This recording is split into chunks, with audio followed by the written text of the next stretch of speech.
This is Optimal Startup Daily, Episode 73, How to Beat the Competition, Part 1, by Steve Pavlina of stevepavlina.com. And I am your host and narrator. My name is Dan, and I am here every single day reading to you from some of the best blogs on entrepreneurship. And as always, if you have any topic requests, please do share those with us. You can visit oldpodcast.com to hit us up with those ideas. That's oldpodcast.com. And today's author is Steve Pavlina, and this post from him is a little bit longer than a typical article that I read to you on this show. So I'm going to break it up into 2 episodes, and we're going to have part 2 tomorrow. So with that, let's hear part 1 as we optimize your life. How to Beat the Competition, Part 1, by Steve Pavlina of stevepavlina.com. In a recent forum thread about starting a new business, someone asked about the best way to handle competition. How do you ensure that your efforts will pay off instead of merely jumping into a giant pool with everyone else and being unable to stand out? My strategy for dealing with competition is the same no matter what field I work in. I'm sure you can apply it to your particular field as well, although there's a good chance you won't want to, since it isn't easy. In fact, avoiding what's easy is precisely the solution. If you want to carve out a place in a crowded field, one of the best ways to do that is to tackle the hard problems within that particular field, the kinds of problems that quickly discourage other people and force them to give up. Hard problems attract few competitors because everyone flocks to the easy problems first. But if you can solve a hard problem, you can create something uniquely valuable that's difficult to duplicate. In fact, just being willing to go after the hard problems can set you apart from the crowd. I'll give you 3 personal examples. Games business example. The first few computer games I released were very basic in design. They had some unique elements, but most were pretty generic looking. Lots of other people could have developed them. Those games never sold well, generating just a trickle of income.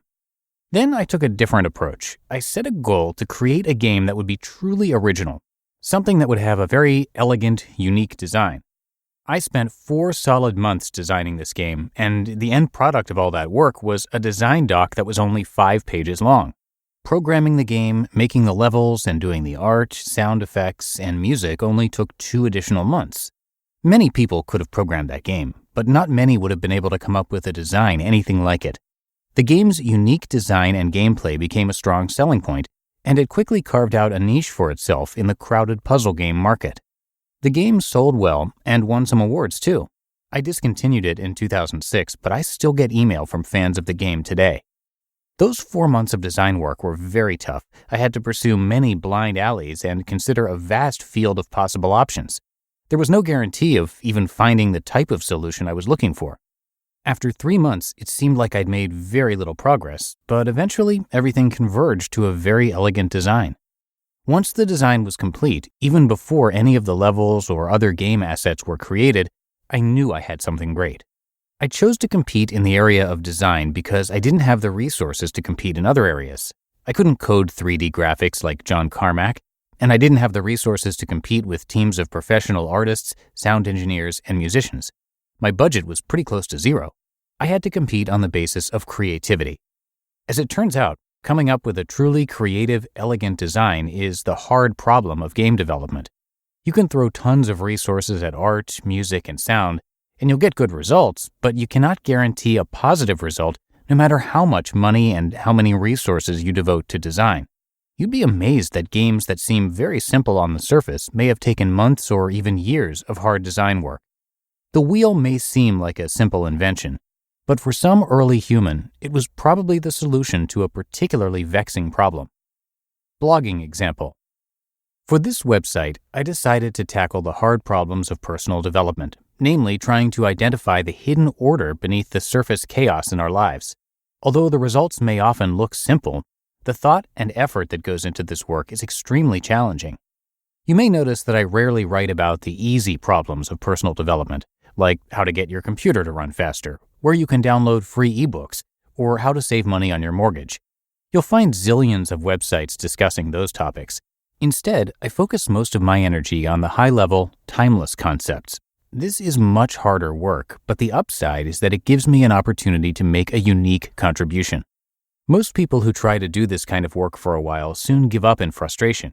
It may look easy on the surface, but I assure you it is not. This is one reason my website continues to thrive in an increasingly crowded field. Just because this work is hard doesn't mean it's painful. Tackling hard problems can be extremely rewarding, especially when the solution benefits others. Book writing example. Hear that in tomorrow's episode. You just listened to part 1 of the post titled How to Beat the Competition by Steve Pavlina of stevepavlina.com. And now, if you're a startup owner, this is for you. Running a business is just plain hard. Endless to-do lists, employees to take care of, and your ever-present bottom line. So, first of all, kudos to you for staying on top of it. But I want to tell you about Gusto. Gusto built an easier and more affordable way to manage payroll, benefits, and more. They help over 100,000 businesses with tasks like automated payroll tax filing, simple direct deposits, free health insurance administration, 401ks, onboarding tools, you name it, Gusto made it easy. 94% of customers say Gusto streamlines payroll and benefits, and we agree here on the Optimal Living Daily team. We use Gusto for our payroll. Plus, they really care about the small business owners they work with. Their support team is attentive and helpful. Since money can be tight right now, you'll get 3 months free once you run your first payroll. Just go to gusto.com/OSD and start setting up your business today. You'll see what I mean when I say easy. Again, that's 3 months of free payroll at gusto.com/OSD, gusto.com/OSD. And again, as I mentioned at the top of the show, we're going to hear the rest of Steve's post, part 2 in tomorrow's show. So make sure you're subscribed to this podcast and you're going to get tomorrow's episode automatically that way. Steve was actually one of the very first authors that we started narrating here across all of our shows.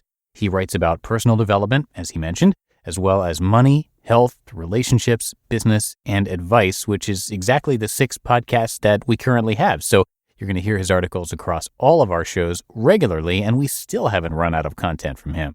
And speaking of him being one of the first authors, the first time we narrated any of Steve's work was episode 3 of Optimal Living Daily, our original show, and that aired on December 14th, 2015.